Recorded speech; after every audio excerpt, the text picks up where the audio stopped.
Temperature rises in Game 4, and VGK now just one game away from playoff elimination. More ahead on this edition of Locked On Golden Knights.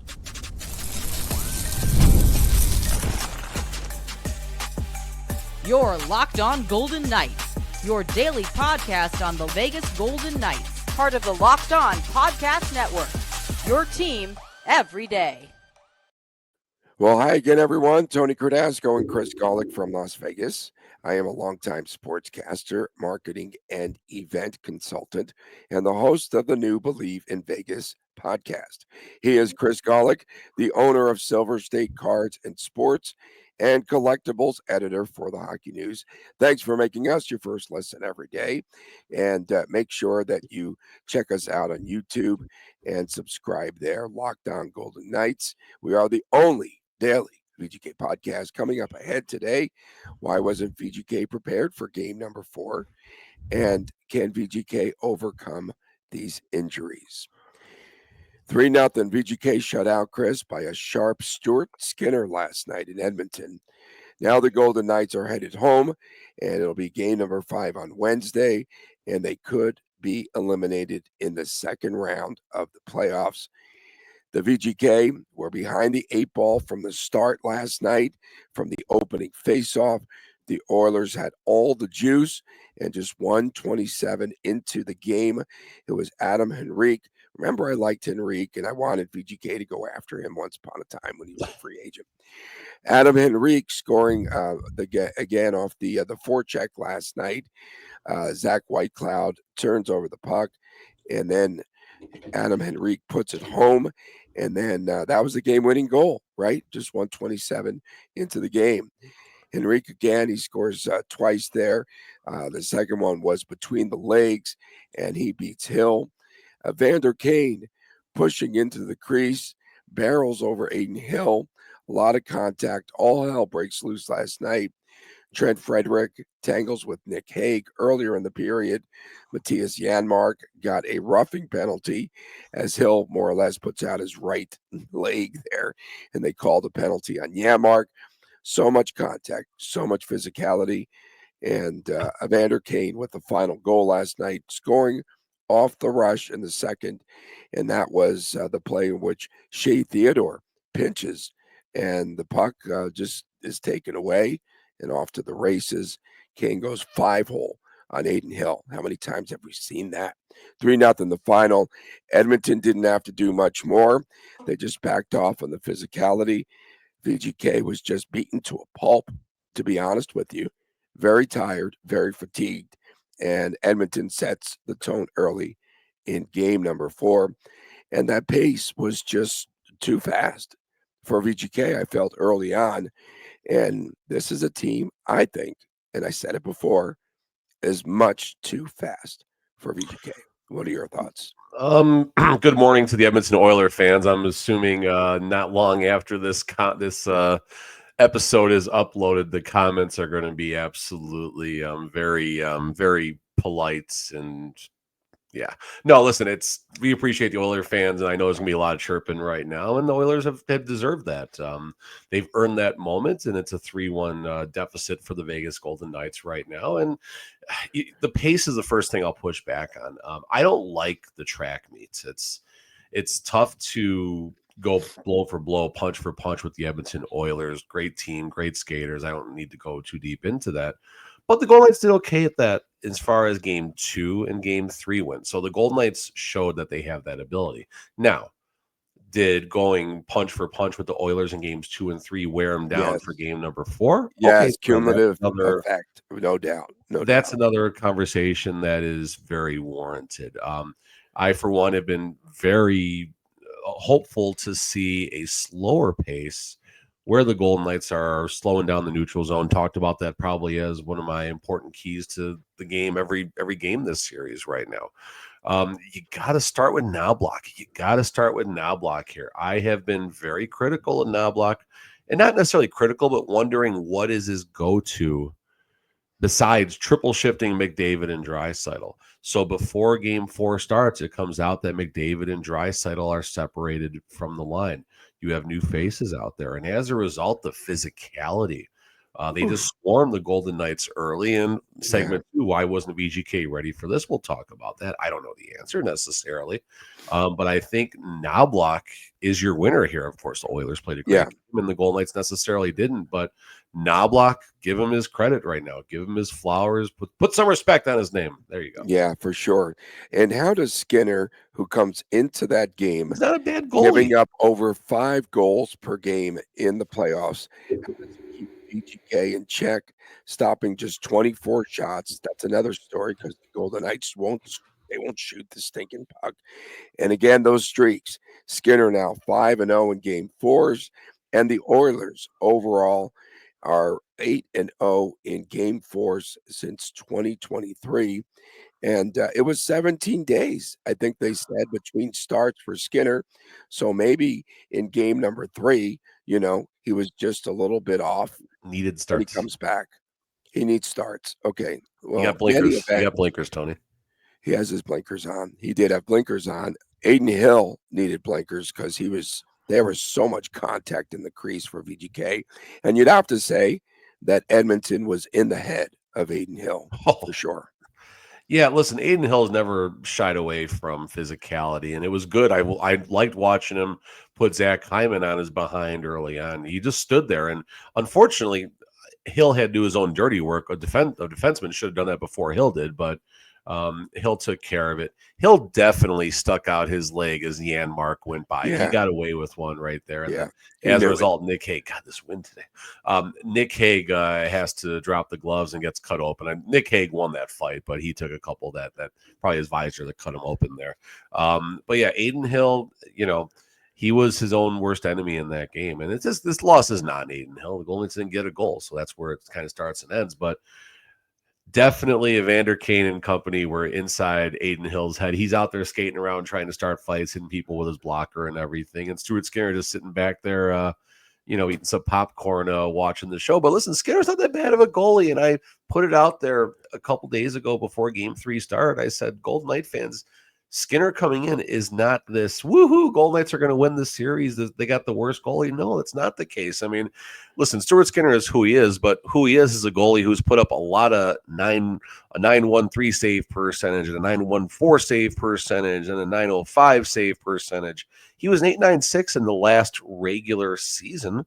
And then, of course, the playoffs, he's now up to 857 with that shutout victory. But Skinner's not a bad goalie, and he needs to make his layups. And if he makes his layups, this Oilers team can go pretty far. And I think the Golden Knights only registered 7 high danger chances. I'm extending my words as I confirm this. In all situations, 5 versus 5.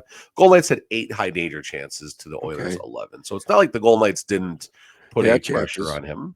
Right. They had some opportunities there.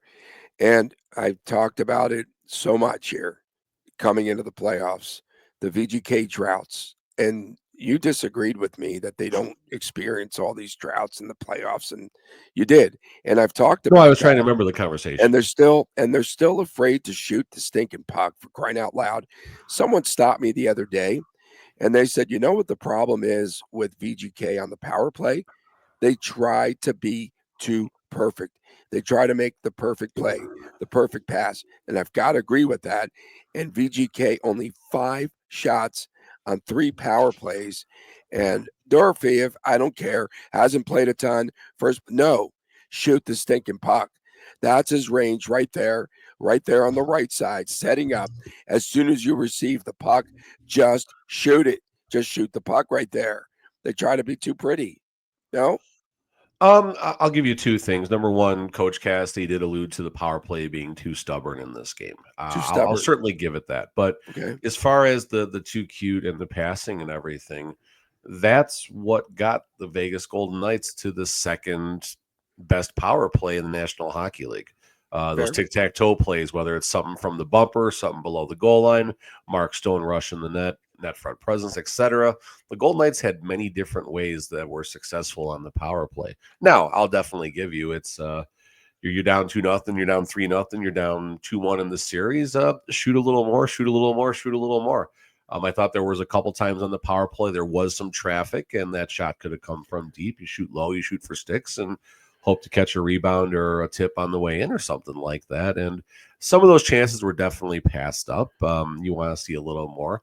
You see Dorofeev back on power play 1, Olofsson on 2, Theodore and Hannafin going up and back as far as quarterbacking that top unit. Coach Cassidy was spinning the dials. And really fast, we'll talk about a little bit positive. If you saw my prop I put out there yesterday, I had a plus 860 out there for each team logging a shot in the first minute of the game. So that's a good that's where the good times ended as far as Vegas Golden Knights fans are concerned. But at least you could have won some money if you found that on FanDuel. Yeah, that first period was so intense and a lot of fun.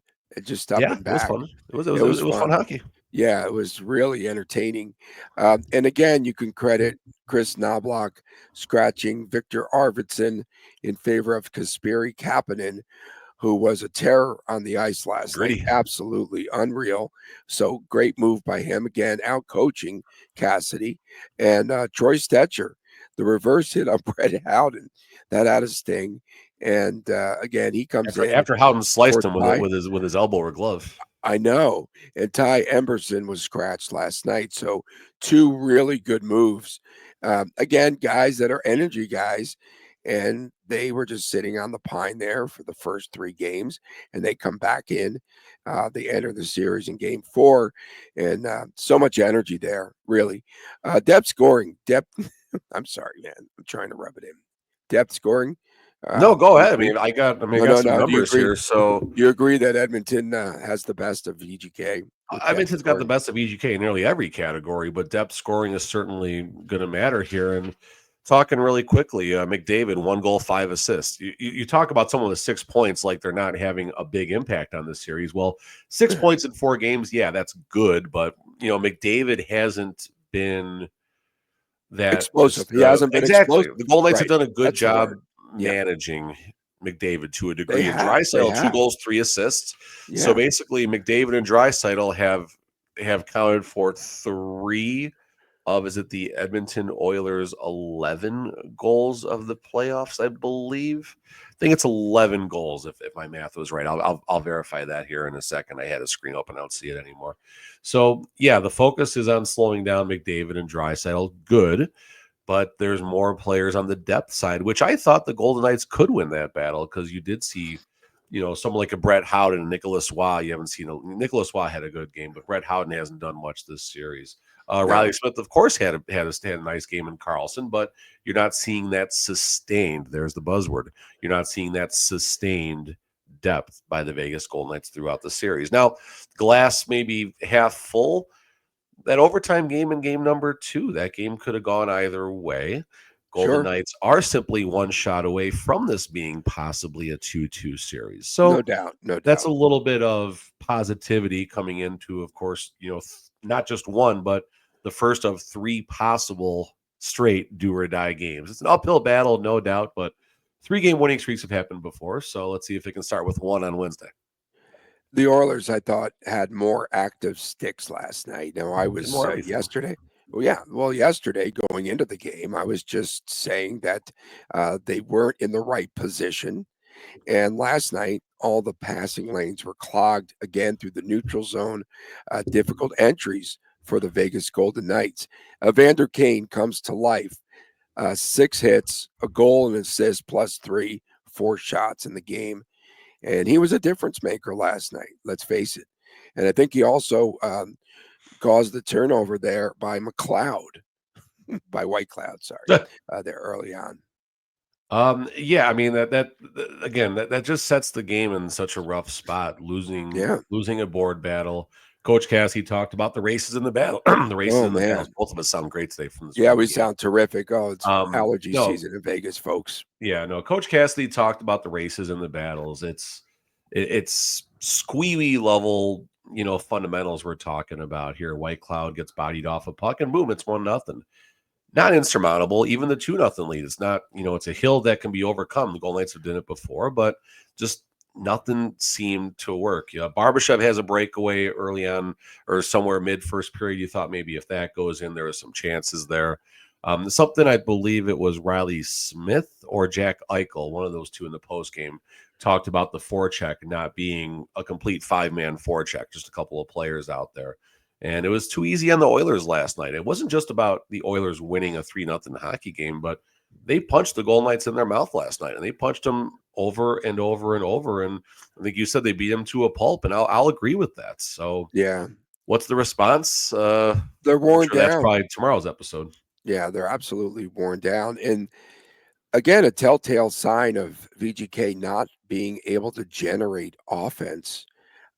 So Cassidy, with 4:46 to go, they take Aiden Hill out and they play with the empty Nothing net. wrong And with a that. Nothing wrong with six that. on 6-on-5.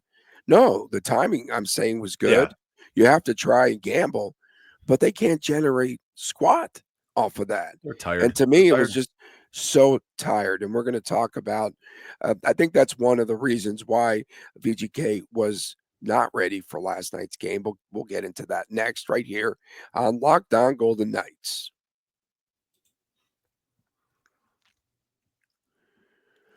If you are looking for a snack that is both delicious and nutritious, you can crack into a good source of protein with Wonderful Pistachios. That's right. Wonderful Pistachios is one of the highest protein nuts. Each 1 ounce serving has 6 grams of protein, giving you over 10% of your daily value. And plus, they are packed with fiber and better for you unsaturated fats to help keep you feeling fuller longer. So I like the no shells variety. What about you, Golic? What do you like? No shells. You like no I'll crack shells? a peanut, but I don't want to crack a pistachio. Okay. Yeah, we want to crack each other some days on the show too, but that's another story.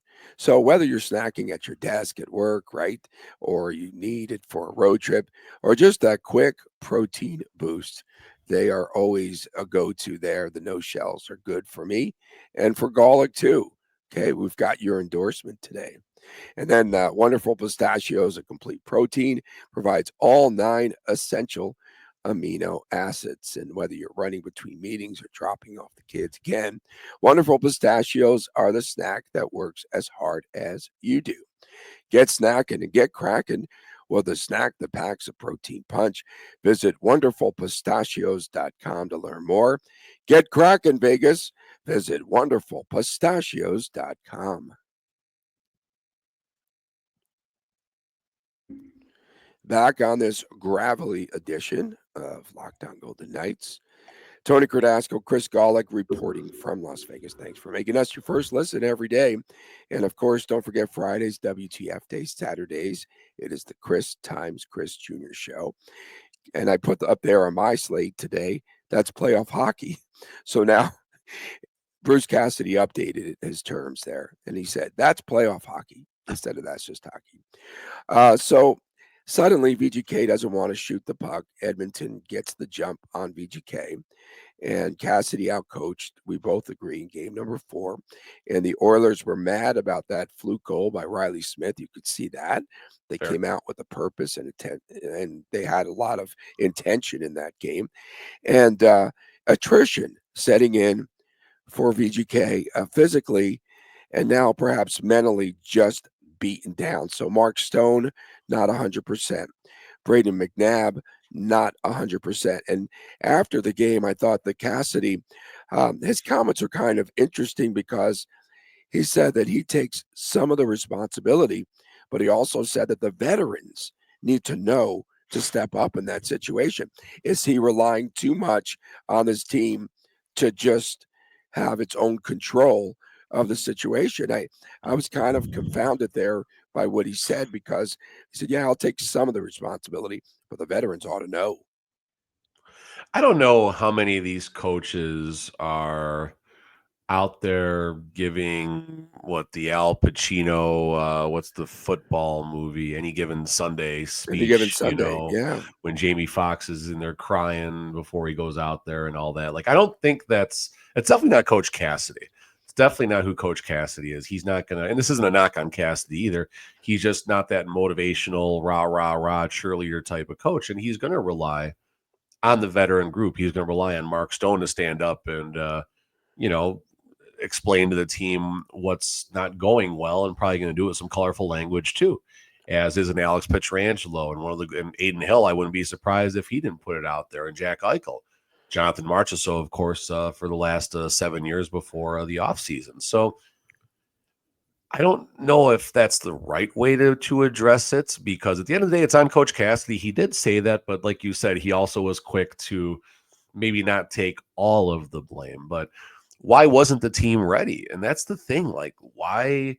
You know what Edmonton is going to do. You know they're going to give you their best game. You know the Oilers are going to give you their best game of their playoffs. They're going to give you an amazing effort. And I just wonder, I don't know what the preparation is. Sometime, 4 to 6 to 7 hours before the game, the line rushes come out. And that's not the be all end all. Sometimes there's some changes that get made from the pregame skate in the morning to when the actual game starts. But what preparation takes place when they get those reports? Does Cassie just pin it up on the wall and here's the lines and here we go? Or are they saying, okay, Draisaitl and McDavid are separated? What are we going to do? And I got to think, again, I'm not privy to these conversations. I got to think Cassidy did have a conversation with his assistants about what he expected with the new personnel in the lineup for the Oilers and the difference in lines. And he wasn't ready for it. And whether it was maybe the coaching aspect from strategizing or just simply the emotion, the crowd, Oilers crowd, something else you're not going to hear in too many other NHL arenas. They were absolutely remarkable, and they fueled the fire that was the Edmonton Oilers last night. And no, it wasn't just about being ready, but we could have had, why wasn't there a response as well? Yeah, there was no response in that game. And in this playoff season, Cassidy has been good, not great. I think we've come to He was great in the look. Wild Series, I think, Tony, with the Well, adjustments. the only thing that kind of concerned me in that series was when he said they're just going to do the same things, and he wasn't prepared for more physicality out of Minnesota. Remember, Yeah, they lost 2 games in early, a row. I get that. yeah, early in the series, he's like, "Oh yeah, they're not going to change who they are, and they're not going to do anything different." And Sure. lo and behold, you dig a hole there because you're not prepared for that. There's a I little think coach speak in there too, Tony, I think. There's a little okay, coach that's speak in and there. now that's fair. That's fair, but Cassidy's been good, not great, in my opinion, and Yes. that's just how I feel. And he gets out coached in this game last night, and I think he's got to have some tricks up his sleeve. Again, like we'll talk more about, can VGK overcome all the injuries? But here's a stat for you: the 8th consecutive game for Jack Eichel playing over 22 minutes. We said they need to preserve his minutes. He's not right. He's either worn down from the 4 nations or whatever. Something is not right with Eichel. Absolutely not right. He's tired. He's fatigued. And he's the go-to guy. And if he's not right, then how's VGK going to get there to the finish line in this series? Is Eichel not right? Is Eichel fatigued? Is it a combination thereof? And yeah, 4 nations, it's something that should be And brought up. chasing around, and I have to add, sorry to cut you off there, No, but I was going to say what you're going to say. Go ahead. okay, and chasing around, McDavid there. The first game of this series pretty much set the tone that Eichel, is going to have to give up his offensive game to play defense, and it's really affected this team. Really has. So Eichel is 10 points, 10 games. It was 10 points, 9 games prior to last night's shutout victory for the Oilers. In that time, Eichel is primarily out there against Boldy, Kaprizov, Yeah. McDavid, and Draisaitl. So that's definitely taking a toll. I think that is majorly taking a toll. And Yes. you know what? The Oilers, they get through the first. And okay, look at the Kings series. I mean, look at the Kings series. Oilers fall down 0-2. Oilers fall down 0-2, but wasn't necessarily no damage done. And then all of a sudden things started happening. Knobloch, I'm assuming, made some changes. Sure. And the Kings got tired. The Oilers all of a sudden rattle off 4 games in a row. And on the flip side of this, we're talking how easily this series could have been 2-2. Just as easily, it could be 4-0.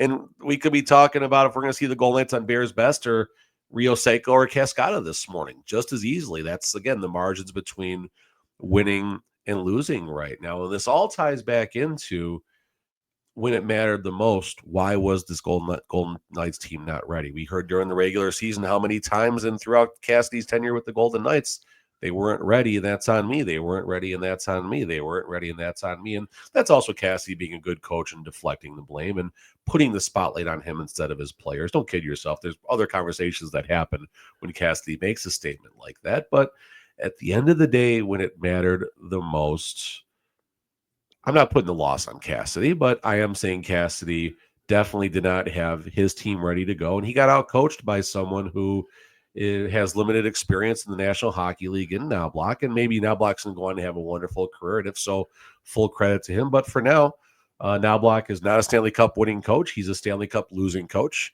And we'll see where Knobloch goes from here. But right now, Cassidy lost that battle, as he temporarily lost that battle in the first round against the Wild. And going back to the Dallas Stars series, people hate when I bring this up, but Coach Pete DeBoer, certainly outcoached Cassidy then. So these are some things to kind of keep an eye on. Cassidy's job is safe. Relax, everybody. He's the Golden Knights coach next year. I will. Someone said that they were calling for his head last night. Listen, people are. I said there was some venom in the Golden overreaction. Knights fan base last night. Why? It's okay. Well, Emotion's okay.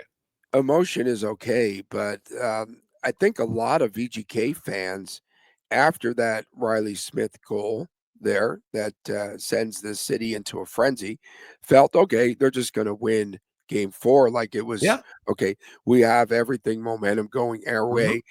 They did say on the broadcast that Eichel said that he didn't say that he agrees with Cassidy. They said Jack Eichel doesn't believe momentum carries over from one game to the next. So he's definitely, Cassidy's rubbed off on him for sure. Coming up next, what is the health situation and how can VGK overcome injuries in this series? Can they stay alive? Are they going to be staying alive like John Travolta? Who knows? Next, right here on Locked On Golden Knights. Back on this edition of Locked On Golden Knights. That's playoff hockey, folks. Tony Cardasco, Chris Golick from Las Vegas. Thanks for making us your first listen each and every day. Of course, we are the only daily VGK podcast. So we're very happy to say that. Friday's WTF day. And you're just hoping that there is a game on Friday that we can preview rather than just spewing WTFs. And VGK staying alive. 2 days of WTF if the Golden Knights drop Wednesday's Oh game. my gosh, there'd be a lot of WTFs here. Guess what? I heard from Jonathan Marchessault's good friend last night, texted me. And of course, this team's missing Jonathan Marchessault. Yep, I got that text last night. What? That face? What? It's low hanging fruit right there. That's low hanging fruit. I mean, whatever. Well, they need offense, that's for sure. He would have been feisty, that's for sure. Sure, but there's a lot of other things that go into that.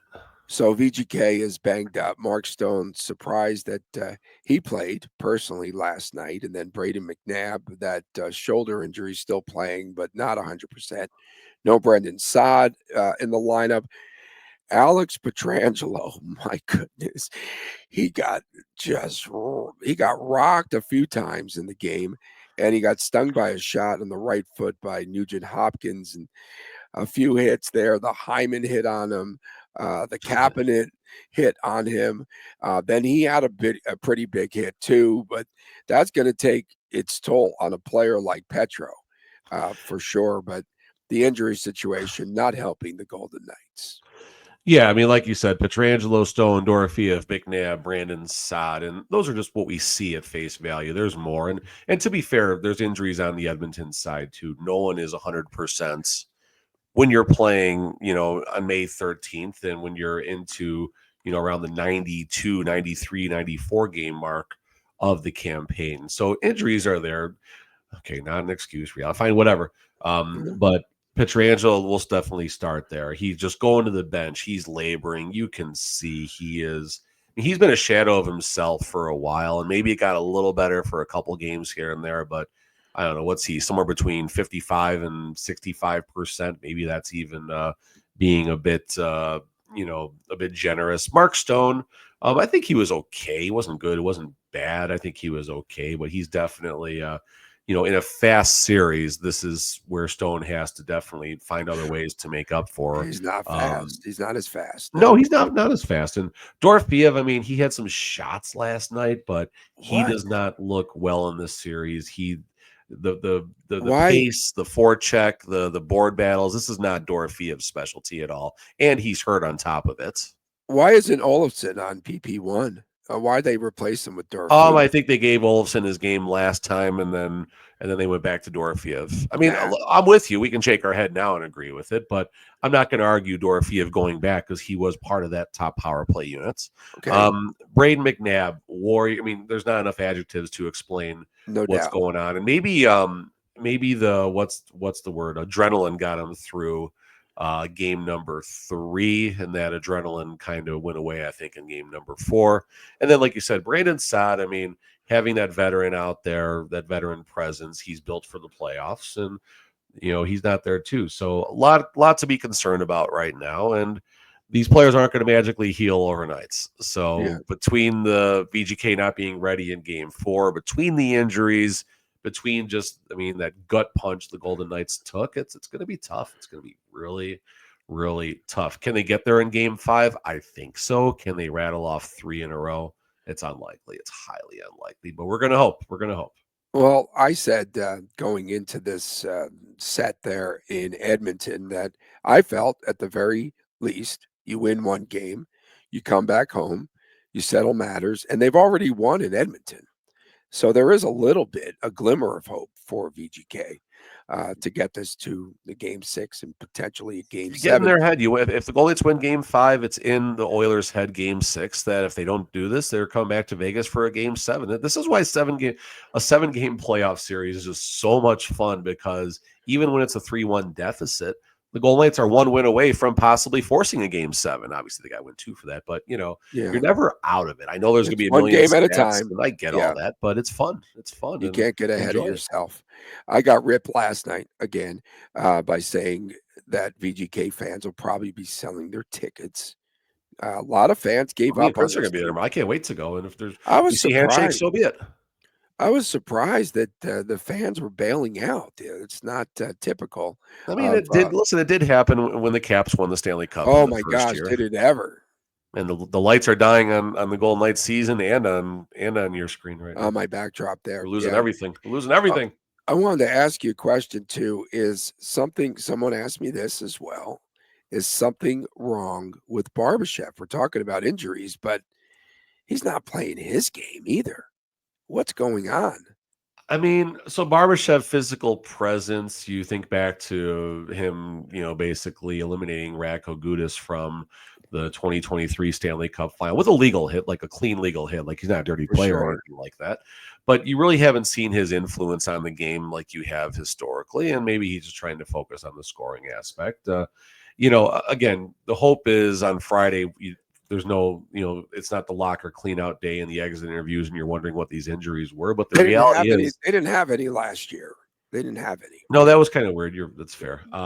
But it will be interesting to see if if it's not over, folks, Oilers fans and Golden Knight fans, it's not over yet. But if the Golden Knights do get eliminated, there will be stories coming out about injuries and stuff, and McCrimmon will spill the beans on a lot of this as well. And I think there's going to be a lot of like there's injuries we expect. And I think the injuries we expect are worse than what we expect them to be. I think we're going to see, that broken bone, this, that, whatever. I think there's going to be a lot of things that are going to come out right now. But before all that, what does Cassidy got? Can Cassidy find a way to overcome all these injuries and find a way to get the Golden Knights ready for game number 5? And he has no choice. Yeah, he needs to empty the barrel there. And VGK, I was also thinking as I'm watching the game, and again, the temperature was rising in this game. I'm wondering why, like Edmonton, didn't follow suit. Remember, teams were just targeting Mark Stone so much and going after him, but they just kind of laid off of Stone in this series. Maybe he's just injured and they feel he can't hurt them, but they haven't really picked that one player other than Hill now to go after there and to get under their skin. But Hill's got to be a little bit more composed. Pietrangelo was targeted last night. Pietrangelo, great point. Definitely that time. might have been more revenge than necessarily the game within the game. Yeah, they're definitely going back Draisaitl 2 hasn't years. forgotten. No. Draisaitl probably put some money on the board last night. That's good. Wow, interesting point. We appreciate everyone tuning in, especially our everydayers. Thank you so much for putting up with my Barry White voice here again today. And of course, don't forget, we'll have a preview there coming up tomorrow. And then Friday, WTF. And Saturday, the Chris Times Chris Jr. show. For my man, Chris Golick, I am Tony Cardasco. Hey, that's playoff hockey. I'm Tony Cardasco from Las Vegas. We'll see you tomorrow right here on Lockdown Golden Knights. And please take care.